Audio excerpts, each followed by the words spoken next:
Bonjour à tous, shalom, shalom à tous. Gloire au Seigneur, alléluia. Que le Seigneur soit loué. J'aimerais aujourd'hui partager un passage qui pourrait en encourager nombreux, j'espère en tout cas. Voilà, dans ces temps où nombreux sont comme délaissés, nombreux véritables enfants du Seigneur qui craignent le Seigneur, qui veulent vraiment le servir avec vérité, voilà, se font rejeter.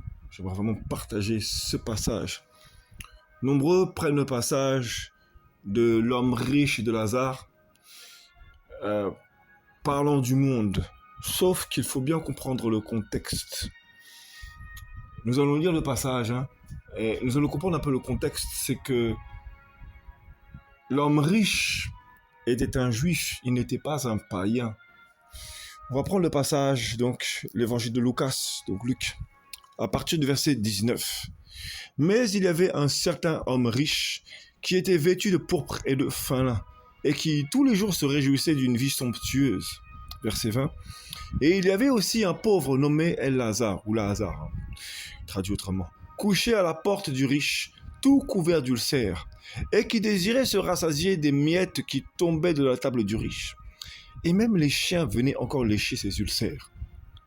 Et il arriva que le pauvre mourut, et il fut porté par les anges dans le sein d'Abraham. Le riche mourut aussi, et il fut enseveli. Verset 23. Et dans l'Hadès, aussi appelé le séjour des morts, il leva ses yeux, et tandis qu'il était dans les tourments, il vit de loin Abraham et Lazare dans son sein.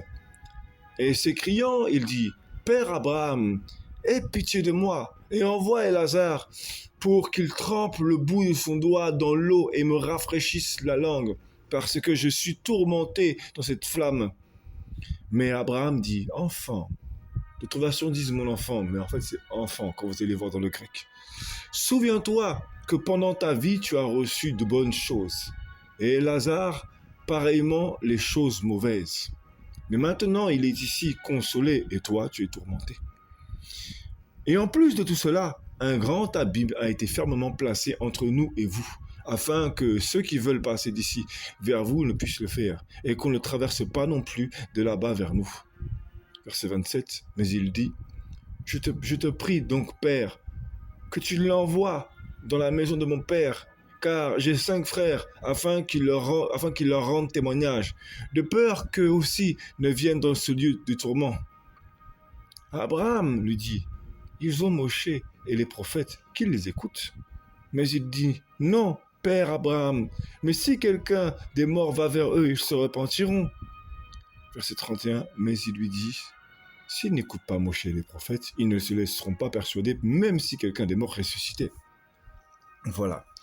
Donc voilà, comme je le partageais tout à l'heure, dans le contexte, ces deux personnes, déjà, Yoshua a été envoyé vers les Juifs, premièrement. Donc, c'est de culture juive, voilà, des Israélites. Donc, premièrement, c'était des âmes qui connaissaient la parole. Et, de toute évidence, par la logique des choses, l'homme riche connaissait la Torah, logiquement. Voilà. Donc, ce message-là ne s'adresse pas à des païens, mais bien à des personnes qui connaissent la parole à la base. Voilà. Des âmes qui côtoyaient des temples, des synagogues, tout simplement. Voilà. Voilà. Et d'ailleurs, quand Yoshua adresse ce témoignage, qui est une histoire vraie, c'est pas une parabole, voilà. Et il dit clairement au verset 14, mais les pharisiens qui étaient amis de l'argent entendaient aussi toutes ces choses et ils se moquaient de lui. Donc, il a parlé de ceci, de cette affaire, de cette histoire, parce que, justement, les pharisiens aimaient l'argent. Les pharisiens étaient des hommes religieux qui allaient dans la synagogue. Voilà, donc ce message-là s'adresse bien à des personnes qui connaissent la parole, et même qui l'étudient. Voilà, c'est très important de considérer ceci. Et lorsque j'ai médité ce passage, le Saint-Esprit m'a poussé à méditer ce passage, ça fait plusieurs jours déjà qu'il m'adressait ceci, ça a commencé par ceci. Ce message-là s'adresse à des âmes qui connaissent la parole. Voilà. Non à des personnes qui ne connaissent pas. Voilà. Parce que le Seigneur a été envoyé premièrement vers les Juifs. Voilà. Il a été envoyé vers les Juifs. Voilà. Pour qu'ensuite les Juifs aille dans les nations pour propager le message, la parole, alléluia, le témoignage du Seigneur. Donc ensuite, ce qui m'a interpellé, c'est au verset 20, vous voyez, déjà au verset 19, il dit « Mais il y avait un certain homme riche ». Il le décrit, qui était vêtu de pourpre et de fin lin, et qui tous les jours se réjouissait d'une vie somptueuse. Verset 20, « Et il y avait aussi un pauvre nommé Lazare. » Et je me suis dit, mais comment ça se fait que... Pourquoi le nom d'Elazar est nommé et non pas celui du riche? Et là, le Saint-Esprit me répond tout simplement, je te connais par ton nom. En gros, Lazare était quelqu'un de distingué devant le Seigneur. Il était connu du Seigneur. Le Seigneur le connaissait. Voilà pourquoi il connaissait son nom. Ce n'est pas qu'il ne connaissait pas le nom de l'homme riche, le Seigneur est au courant de tout. Mais c'est que il ne s'intéressait pas à lui, en fait. Il n'avait aucun intérêt aux yeux du Seigneur, parce que l'homme riche n'avait pas le temps non plus pour le Seigneur. Pourtant, il connaissait la parole, il côtoyait les lieux où le message de la Torah était donné. Comme quoi cela ne veut vraiment rien dire. Voilà. Mais tous les jours, il menait une vie somptueuse. Voilà. Donc, et d'ailleurs, voilà. Donc, Lazare donc signifie comment dire ça? Elle a secouru. Voilà, elle a secouru. Elohim a secouru. Donc Yahweh a secouru en gros, quoi. Voilà. Et pourquoi il était à la porte du riche? Parce que c'était un homme rejeté. Tout simplement. Les vrais serviteurs qui sont vraiment connus du Seigneur sont rejetés. Il était à la porte du riche. Pourquoi? Parce que le riche ne s'intéressait pas à lui. Voilà. Tout comme Job, il avait les ulcères. Voilà. Et qu'est-ce qui s'est passé? C'était même le chien même qui léchait ses ulcères. Vous voyez comment c'est terrible? C'était même les chiens qui léchaient ses ulcères. Parfois, il y a des chiens qui vont venir. Des personnes, ce sont des chiens. C'est-à-dire que toi qui es précieux, distingué, parce que tu connais la parole, le Seigneur te parle dans le secret. Eh bien, les chiens, ce sont des animaux, excusez-moi, qui ne se lavent pas. Ils vont même fouiller dans les poubelles, les chiens. Ils ne se lavent pas. Et c'est la parole qui la, vous voyez bien. Pourquoi il va lécher les ulcères? Parce que c'est le reste. C'est-à-dire que on va tuer un homme jusqu'à ce que même des chiens qui ne savent même pas se laver par la parole, ne savent même pas se sonder eux-mêmes, ne savent même pas se soigner eux-mêmes, et bah ils vont aller jusqu'à comment dire ça, se nourrir du peu de ce qu'un homme peut avoir, un homme qui a été déjà rejeté et blessé. Le mot ulcère, il vient du grec, donc c'est couvert d'ulcères, hein, du grec elkou. Voilà, elkou, qui signifie blesser, causer une ulcération. Voilà, donc c'est également blessé. Donc on parle également de blessure. Voyez? Tandis que l'autre met une vie somptueuse. Et mettons-nous à la place. Le Saint-Esprit m'a aussi fait réfléchir sur ce point-là. Mettons-nous à la place de Lazare. Qui aurait vraiment tenu le coup? Soyons sincères, hein, ne soyons pas hypocrites. Qui aurait vraiment tenu le coup aux portes de l'homme riche? Comme ça, sans rien. La vérité, c'est que la plupart de nous, je ne sais même pas si on sera encore en vie. Ça se trouve, nous nous serions donné la mort. C'est une chose que je ne souhaite pas, bien évidemment. Tout comme Noé, des années, le seul avec sa famille qui était juste devant le Seigneur, qui aurait vraiment pu supporter. Faut vraiment être équipé pour supporter ces choses. Faut vraiment être équipé, bien aimé, pour supporter ces choses, vraiment. Hein. Donc le mot couvert d'ulcères, donc hein, du mot elko, qui signifie donc blessé également, hein, blessé également. Et donc elkos qui vient du grec elkos, donc qui signifie une blessure, donc spécialement blessure produisant du pus. Donc en fait tes blessures vont t'amener à sentir mauvais. C'est-à-dire que ce n'est pas que devant le Seigneur tu vas sentir mauvais, non. Le Seigneur est là et il voit tes blessures. Mais aux yeux des hommes, tu vas être comme si tu sentais mauvais. les gens vont avoir envie de s'écarter de toi. Ce n'est pas parce que tu es mauvais. Non. C'est une manière du Seigneur, c'est une manière de te distinguer. Les blessures. Voilà. Et donc, le mot également, elkos, donc, vient également du mot elkuo. Elkuo, qui signifie tirer, traîner. Donc, le Seigneur va te traîner, il va te tirer. Voilà. Ce sont en fait, les ulcères sont les traces qui témoignent à quel point le Seigneur te traîne, il te tire vers lui. Voilà. Voilà. Donc, attirer, et d'ailleurs, donc, ça signifie de manière métaphorique, elkos, elkuo, pardon. Donc, tirer, traîner, mais en métaphore, attiré par une puissance intérieure. Mener, forcer, pousser.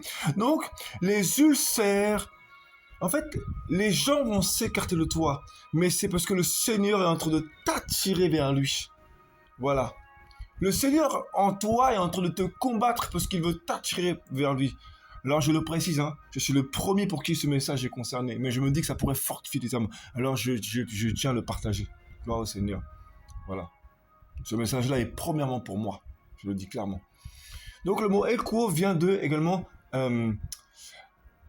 ariomai, qui signifie prendre pour soi, préférer, choisir. Donc le Seigneur en fait permet ces blessures parce qu'il veut te tirer vers lui. Sans blessure, tu ne choisiras pas de te laisser traîner, de te laisser tirer.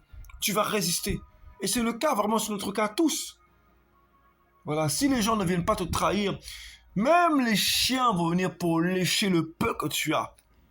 Même les chiens vont venir pour lécher le peu que tu as. Pour te traîner, pour te tirer encore, quoi. Voilà.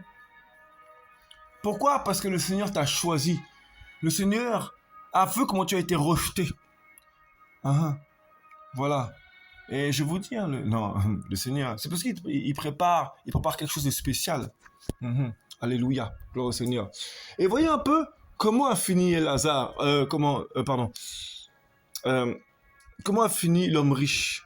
Séjour des morts, dans l'Hadès. Ah ouais.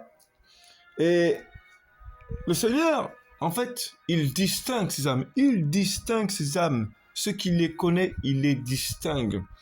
Ce n'est pas parce que tu es couvert de plaies, de blessures que les gens te fuient, qu'aux yeux des gens tu pues. Ils se posent la question. En fait, le Seigneur permet qu'à leurs yeux tu pues parce qu'il te garde. Il te sélectionne, il te choisit. Il te préfère. Alors il te tire, il te traîne pour te garder. Tout simplement. Alléluia. Donc vraiment, quand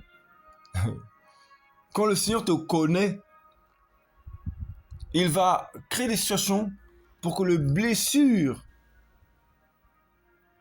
fassent fuir les gens. Tes blessures fassent fuir les âmes.